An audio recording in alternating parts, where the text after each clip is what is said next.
Hi guys, gagawa tayo ng vegan fajitas or tacos na soft tacos.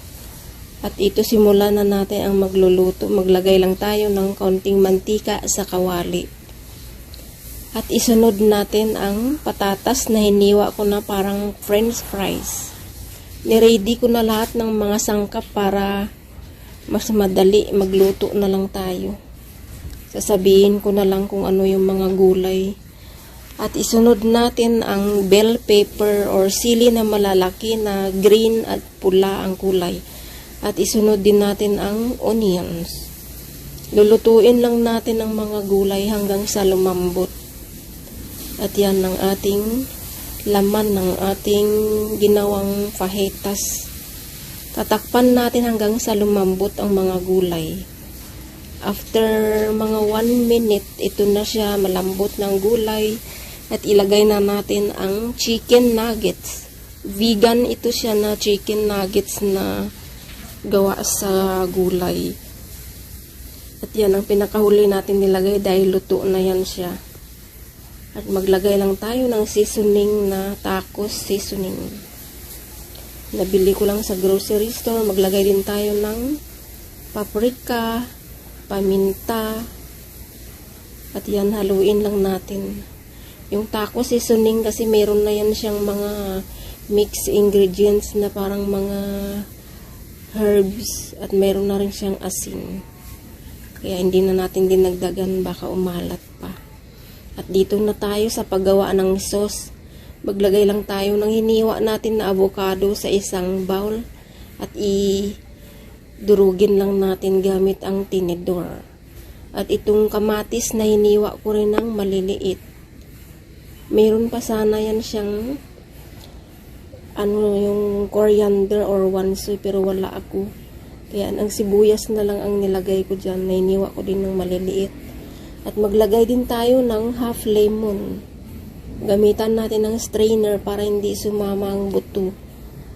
At yan ang lunch ng ating iisang tao lang dito sa bahay. Maglagay tayo ng paminta. At maglagay din tayo ng asin para may lasa ang sauce ng ating fajita or guacamole sauce. Masarap yan sa pamaasim-asim dahil mayroon siyang avocado para siyang malinamnam. At dito simulan na natin magbalot.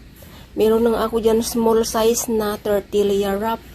Naglagay lang ako dyan ng repolyo or cabbage na iniwa ko ng maliliit at ilagay na natin ang ginisa na natin ng mga gulay at chicken. Yan ang laman ng ating tortilla. At naglagay din tayo dyan ng vegan na cheese na ginadgad ko lang sa gadgaran.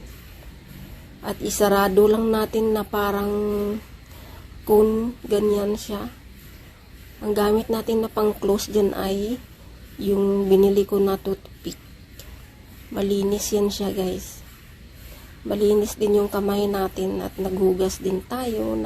At kumanta pa tayo dyan ng happy birthday habang naghuhugas ng kamay. At pagkatapos natin balutin, ilagay natin dito sa oven. Dahil wala kaming oven, dito ang gamit ko ay turbo. Dito lang natin ilalagay hanggang sa matunaw ang cheese. Iset lang natin sa bake yan. After mga 3 minutes, medyo malutong na yung wrapper at natunaw na ang cheese. At tatanggalin na natin dyan, ililipat na natin sa lagayan or sa plato. Nakagawa tayo dyan ng mga 6 na piraso. Isang tao lang ang kakain yan dahil hindi naman yan kumakain ng mga heavy lunch. Gusto niya lang parang mga light lang na pagkain. At yan ang ating recipe for today. Vegan chicken fajitas. Para siyang Mexican food. Yung mga kadalasan kinakain ng mga Meksikano. At yan guys ang ating chicken vegan fajitas.